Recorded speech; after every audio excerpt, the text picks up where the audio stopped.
নলবাৰীতে বিজেপি যুৱ মৰ্চাৰ ৰাজ্য চৰকাৰৰ কেবিনেটলৈ ব্যাপক উৎসাহ চহৰৰ চাৰিওপিনে বিজেপিৰ পতাকা আৰি আদৰণি জনোৱাৰ প্ৰস্তুতি কেবিনেট মন্ত্ৰীসকলক নলবাৰী বিজেপিৰ যুৱ মৰ্চাৰ সভাপতি মৃগাংক দাসৰ নেতৃত্বত যুৱ মৰ্চাৰ সদস্যসকলে এনেদৰে নলবাৰী গণেশ মন্দিৰৰ চকৰ পৰা বিজেপিৰ পতাকা উৰা দেখা গ'ল।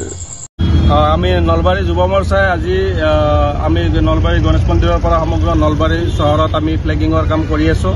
অহাকালি আমাৰ নলবাৰীৰ প্ৰথমবাৰৰ বাবে অসম চৰকাৰৰ কেবিনেট বৈঠক অনুষ্ঠিত হ'ব। আমি সেইকাৰণে উৎফুল্লিত হৈ আছোঁ আৰু আমি যুৱ মৰ্চাই নলবাৰী জিলাৰ যুৱ মৰ্চাই আমি অসম চৰকাৰৰ মাননীয় মুখ্যমন্ত্ৰী হিমন্ত বিশ্ব শৰ্মা লগতে সমূহ কেবিনেট মন্ত্ৰী সকলক আমি আদৰাৰ বাবে আমি উৎসাহিত হৈ আছোঁ।